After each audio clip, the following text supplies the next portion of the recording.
सरकार के द्वारा एजुकेशन डिपार्टमेंट हरियाणा के द्वारा समय समय पर शिक्षा में सुधार के लिए, बच्चों के अधिगम के सुधार के लिए कुछ कार्यक्रम लॉन्च किए जाते हैं। उसी कड़ी में हरियाणा सरकार ने एक नया कार्यक्रम लॉन्च किया जिसका नाम है कुशल हरियाणा।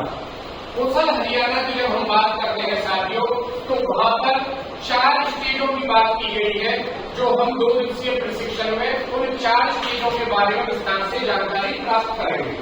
पहला पार्ट, जो पहले दिन का पहला पार्ट है, वो है दक्षता आधारित शिक्षण, कॉम्पिटेंसी बेस्ड एजुकेशन। कि एजुकेशन तो हो, लेकिन कैसी हो? दक्षता आधारित हो, कि बच्चे को दक्ष कर सके।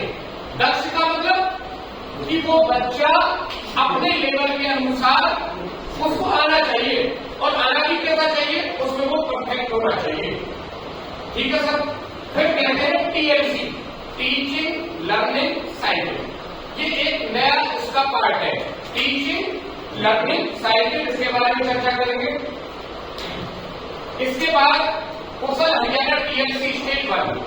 टीएलसी में जो 4 स्टेज है, आज हम पहले दिन में पहली जो स्टेज है उसके बारे में चर्चा करेंगे।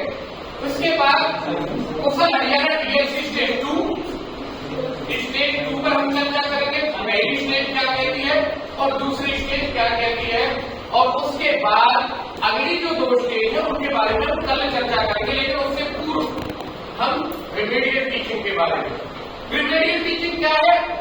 कि जो बच्चा छूट गया है उसे मुख्य धारा में जोड़ने के लिए उपचारात्मक शिक्षण, जिसे हम हिंदी में कहते हैं उपचारात्मक शिक्षण।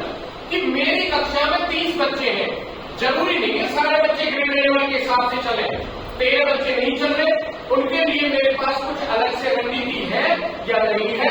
टीएलसी ये कहती है कि भाई आपको 30 बच्चे लेकर चल रहे हैं, क्योंकि सरकार कहती है कि सब पढ़े सब पढ़े, हर बच्चे को पढ़ना चाहिए।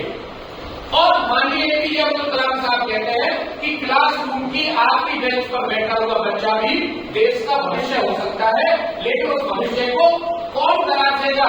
उस भविष्य को तराशने की जरूरत, उसकी प्रतिभा को निकालने की जरूरत आप लोगों के पास है, क्योंकि आप एक आदर्श अध्यापक हैं। क्योंकि साथियों, बहुत सारे उदाहरण निकल कर आते हैं जहां पर टीचर की मुख्य भूमिका होती है। एक उदाहरण निकल कर आता है कि एक बेटी थी जिसको पढ़ने में ज्यादा रुचि नहीं थी, खेल-कूदों में ज्यादा रुचि थी, और वो बच्ची छोटे छोटे इवेंटों में भाग लेती थी। एक उदाहरण मैं आपको देता हूँ। और जब वो इवेंटों में भाग लेती थी तो उसके जो टीचर थे फिजिकल एजुकेशन के, उन्होंने कहा था कि भाई ऐसा है, आप डिस्ट्रिक्ट लेवल की प्रतियोगिता में जाओ, मेहनत करो। वो बच्ची डिस्ट्रिक्ट लेवल की प्रतियोगिता में गई, फिर वो बच्ची स्टेट लेवल की प्रतियोगिता में गई। गुरुजी को पता चल गया कि मेरी ये बच्ची रुकने वाली नहीं है, लेकिन उस बच्ची के पास संसाधनों का अभाव था, क्योंकि उसके पास फाइनेंशियल बहुत ज्यादा पोजीशन अच्छी नहीं थी, घर में खाने के लिए रोटी नहीं थी। फिर भी गुरुजी ने उसे मोटिवेट किया। फटे हुए जूतों से वो बेटी दौड़ती थी और फटे हुए जूतों पर लिखती थी एडिडास, क्योंकि एडिडास किसी ने बता दिया कि जूतों की बहुत बड़ी कंपनी है, बहुत बड़ा ब्रांड है।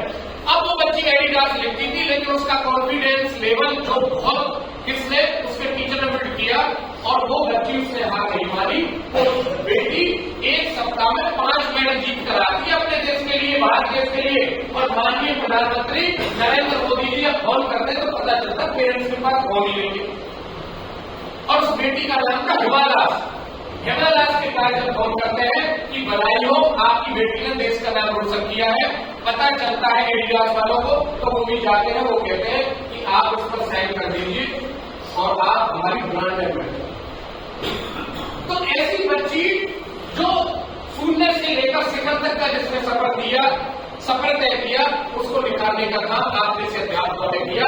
वही काम टीएलसी के द्वारा आपने करना है कि बच्चों को उसकी दक्षता में उसे निपुण बनाना है।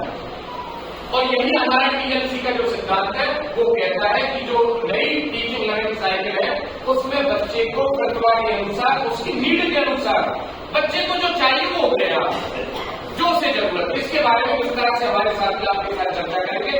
रेमेडियल टीचिंग की की मैं बात कर रहा था, उपचारात्मक शिक्षण, बच्चे को जो जरूरत है उसके हिसाब से हम काम करें, प्रैक्टिस टाइम कि उसे हमें कब अभ्यास कराना है, इन सभी बातों पर चर्चा करेंगे। और अगली स्लाइड में देखते हैं क्या है जी। और अभी हम एक छोटी सी पहेली करते हैं और इसके लिए सुरेश जी हमारे साथ